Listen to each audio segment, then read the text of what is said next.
The jig has become a super effective weapon on the flats. And today we're going to tie a special jig, a wiggle jig, in our own variation. And it's proved to be a flats assassin. These are the materials that you need to tie the custom flats wiggle jig. It's real simple, and we've chose colors that kind of match the flats that we're fishing on. We've got a dark brown bucktail. We've got some gold crystal flash. This material is like a rusty olive peacock kind of wing and flash material.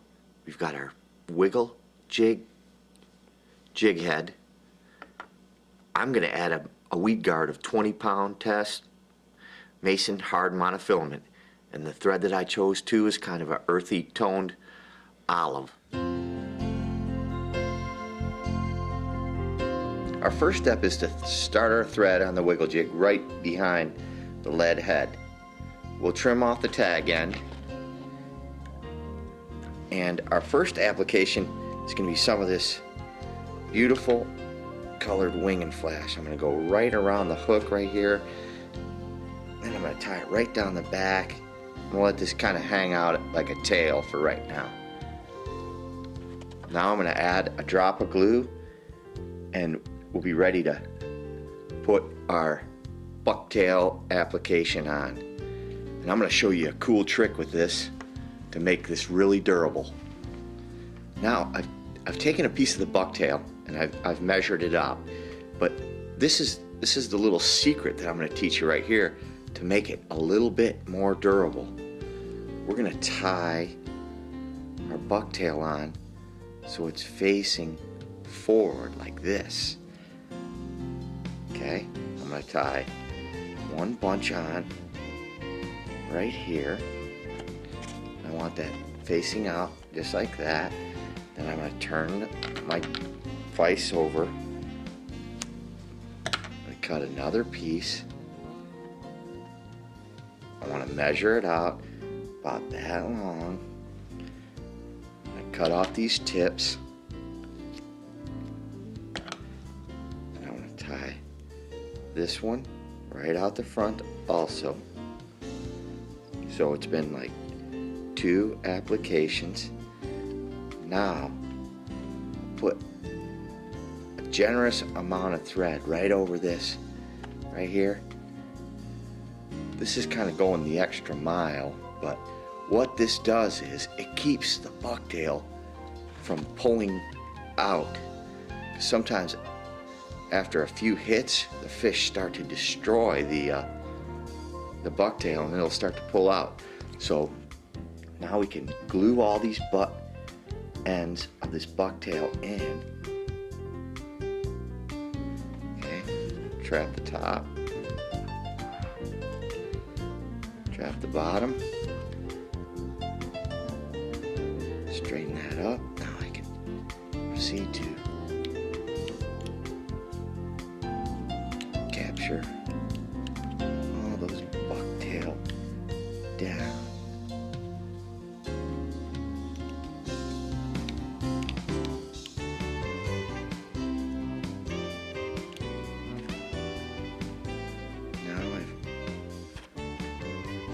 Formed a nice collar. Now it's on to the next application of crystal flash. Right now, after we've got the bucktail on, I'm going to add this gold crystal flash to go right down the side. So tie that on, capture that. I like to form a nice collar. Now you can epoxy the thread wraps right here, and that will bring an incredible durability to the fly. But due to the time that we have right now, I'm not going to epoxy those. I will saturate those with head cement, and we'll move on to the weed guard, because this will bring the fly to a whole different level too. To have a weedless jig that can slide through the grass and bump along the bottom. I'm going to start the thread at the point. That's one good thing about these wiggle jigs, is there's a little bit of hook shank left right at the front. Okay, I've cut off a piece of monofilament that's shaped in a circle. I've flattened each end of it.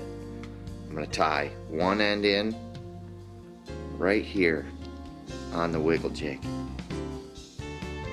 Lash that down. Now I'm going to take it, I'm going to fold this in half using the natural memory of the monofilament to work for my weed guard. Tie the other end in right next to the other. Notice how it comes up and away from the hook point. Now I can put a nice amount of thread wrap in there, and I'm not even worried about covering up the eye of the hook. Now I can whip finish this right here. Take my side cutters, cut the center off. Got two nice hard monofilament weed guard coming up the top. Just take the pliers, flatten and bend. I've got a great little weed guard. Now what I'm going to do with this jig is I'm going to take it out of the vise. Then I'm going to trim up my flash at different lengths. What I've given is the impression of a shrimp or a crab skittering along the bottom. A true Flats assassin, the wiggle jig.